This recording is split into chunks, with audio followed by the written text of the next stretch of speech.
Antes de comenzar el video, me gustaría agradecerles por haber llegado a los 1000 suscriptores. Gracias a su apoyo este canal puede seguir creciendo.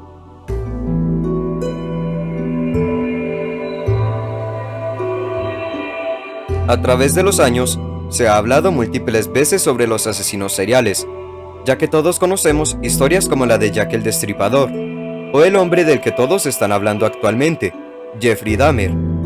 Y es que la mayoría de los asesinos seriales de la historia datan del siglo XX, de los cuales dos de los más despiadados eran colombianos, algo que como colombiano me decepciona, y por ello quise hablar de dos de los mayores asesinos seriales de la historia.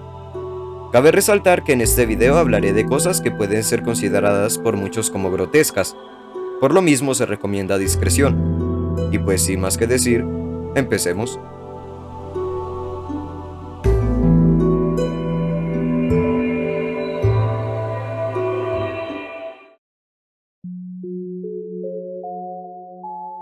Pedro Alonso López. Pedro Alonso López, mejor conocido como el Monstruo de los Andes, nació en el municipio de Venadillo, Colombia, en el año 1948. Era el séptimo hijo de 3 hermanos, hijos de una prostituta. Por ello, Pedro tuvo una infancia bastante infeliz, debido a la violencia vivida en Colombia durante los años 20 y 60, además de su pésimo ambiente familiar, ya que vivía con toda su familia en una única habitación separada por cortinas, donde él y sus hermanos podían oír las interacciones de su madre con sus clientes. Mas en el año 1957, con apenas 9 años, sería sorprendido por su madre intentando tener relaciones con su hermana menor, por lo que fue desterrado de la casa, viéndose obligado a vagar por las calles de Bogotá hasta que fue adoptado a sus 12 años por una familia estadounidense, la cual dejaría años después tras ser abusado sexualmente por un profesor, teniendo que volver de nuevo a las calles. En 1969, con 21 años de edad, fue encarcelado por hurto, por lo que posteriormente en prisión sería abusado por 4 presos, momento en el que Pedro decidiría no volver a ser la víctima, y por lo que unos días después acabaría con la vida de sus abusadores, mas como fue declarada defensa propia, solo le añadieron 2 años de condena.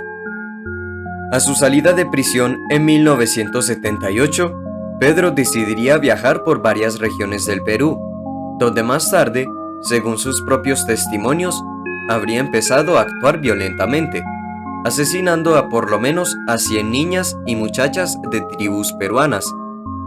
La verdad es que fueron imposibles de verificar muchas de esas denuncias, pero lo que sí se sabe es que fue capturado por un grupo de ayacuchanos en el centro sur del Perú, mientras intentaba secuestrar a una niña de 9 años. Los ayacuchanos lo despojaron de sus ropas y pertenencias, hasta que optaron por enterrarlo vivo en arena, aunque tendría la suerte de que un misionero americano intervinió, convenciendo a los ayacuchanos de que debían entregar a Pedro a las autoridades. Mas las autoridades judiciales y policiales peruanas no querían perder su tiempo investigando denuncias procedentes de las pequeñas tribus, por lo que solo deportarían a Pedro a Ecuador. Por ello, Pedro empezaría a viajar por todo Ecuador, viajando ocasionalmente a Colombia. De pronto, las autoridades notaron un aumento en los casos de desapariciones, específicamente de chicas jóvenes, mas se le adjudicó al crecimiento de la demanda de la trata de personas, hasta que en abril de 1980, una inundación que afectó varias zonas del Ecuador causó que las autoridades abrieran de nuevo el archivo de casos de desaparición, pues las aguas desenterraron los restos de 4 niñas, quienes según expertos habrían sido enterradas por alguien de manera deliberada con la intención de no ser descubiertas. Aunque Pedro no sería capturado hasta unos cuantos años después, cuando una mujer ecuatoriana que se dirigía a hacer sus compras a un supermercado local con su hija de 12 años, notó que un hombre de aspecto extraño trataba de raptar a su hija, y por lo que la mujer pediría ayuda a los comerciantes locales para que detuvieran al hombre, quienes se encargarían de llamar a las autoridades. Pedro fue llevado a la oficina principal de la comisaría, donde se negó a cooperar con las autoridades, permaneciendo en silencio en todas las preguntas del interrogatorio. Los investigadores Ante esta situación, decidirían llamar a un padre, el cual Pedro había conocido en prisión, el cual diseñó una estrategia junto a la policía para ganarse la confianza de Pedro, y por lo que Pedro empezaría a hablar, revelando actos tan violentos y tan repulsivos que el padre no pudo oír ninguno más, pidiendo que lo sacaran de la celda. De cualquier modo, nunca se supo nada más de las investigaciones sobre estos asesinatos. Lo que sí se sabe es que en 1980 se declaró culpable a Pedro Alonso López del delito de múltiples asesinatos, siendo sentenciado a 16 años de cárcel. Pedro estuvo preso en Ecuador hasta 1994, cuando fue entregado a las autoridades colombianas por pedido de extradición, donde fue recluido en un hospital psiquiátrico, hasta que años después, en 1998, fue declarado sano y dejado en libertad, aunque más tarde se emitiría un pedido de búsqueda y captura por parte de la Interpol desde el año 2002. La última vez que se vio a Pedro fue el 22 de septiembre de 1999, cuando se presentó en la Registraduría Nacional de Bogotá para reclamar su cédula de ciudadanía. Actualmente no se sabe el paradero de Pedro, aunque durante su detención, un grupo de padres de víctimas manifestó que harían justicia por mano propia si Pedro salía en libertad, por lo que se cree que fue ejecutado ilegalmente. En todo caso, no se ha vuelto a saber nada sobre el monstruo de los Andes. Su madre asegura que sigue con vida, pues según dice, siempre que alguien cercano a ella muere, su espíritu se presenta ante ella, cosa que no ha pasado con Pedro.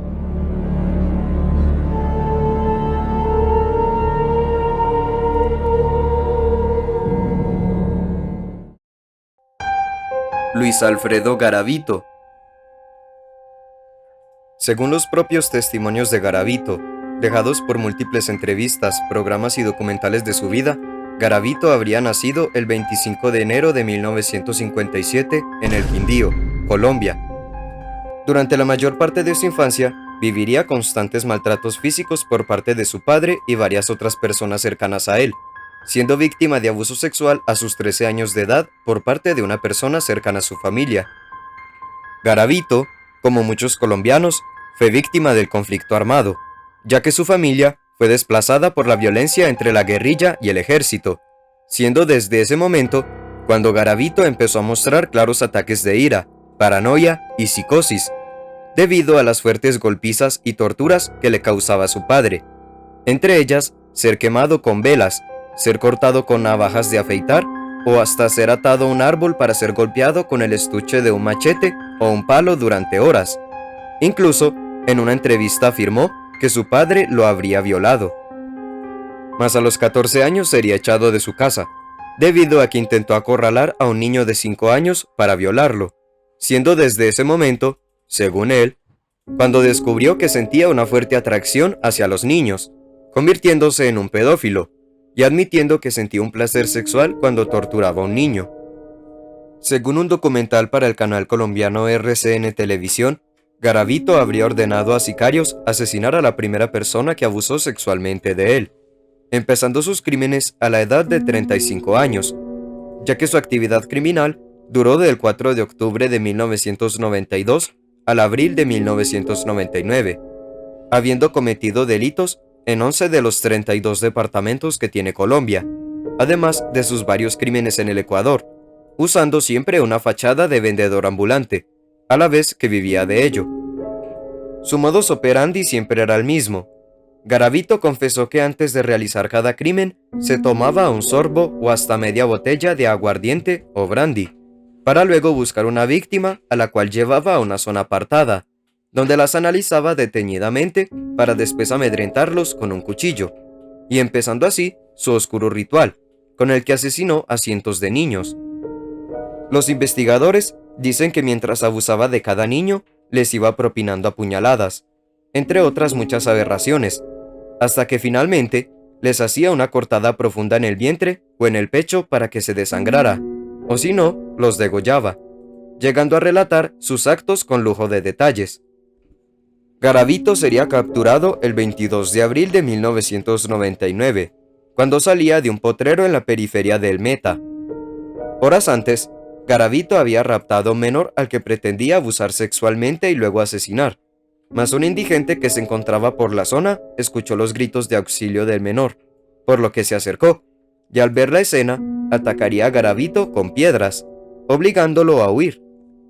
El indigente liberó al niño, el cual llamó a la Policía Nacional, e iniciando así la búsqueda de Garavito por varios efectivos de la policía local, hasta que varias horas después, el hombre salió de en medio del monte, para ser posteriormente identificado por el niño e interceptado por los policías. El jueves 28 de octubre de 1999, la fiscal Lili Naranjo y el investigador Aldemar Durán realizaron un largo interrogatorio de entre 8 y 9 horas, en el cual Garavito confesó todos los homicidios sobre los que se le preguntaba, incluyendo otros casos en los cuales no estaba implicado, por lo que en los meses siguientes, Garavito empezaría a contar la secuencia de homicidios que cometió, además de indicar las ubicaciones de varios cuerpos aún no hallados. Gracias a las pruebas recogidas por la Fiscalía y a su posterior confesión, se estableció que Garavito Cubillos es responsable no solo de la muerte de un menor en Tunja en el año 1996, sino también del homicidio de alrededor de 172 menores. Garavito, en múltiples entrevistas, se justifica diciendo que sus traumas de la infancia son la razón de sus actos, y que por ello no se le debería juzgar tan severamente.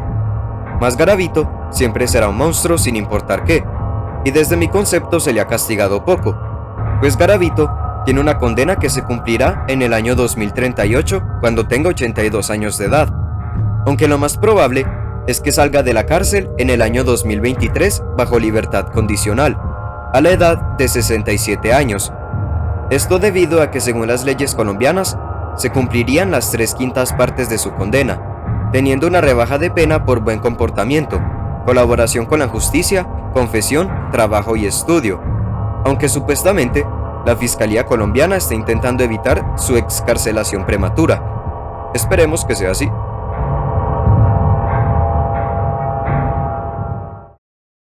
Entrando a Florencia, ahora mire que en Villavicencio yo confesé varios homicidios y que no encuentran nada y que no hay familias.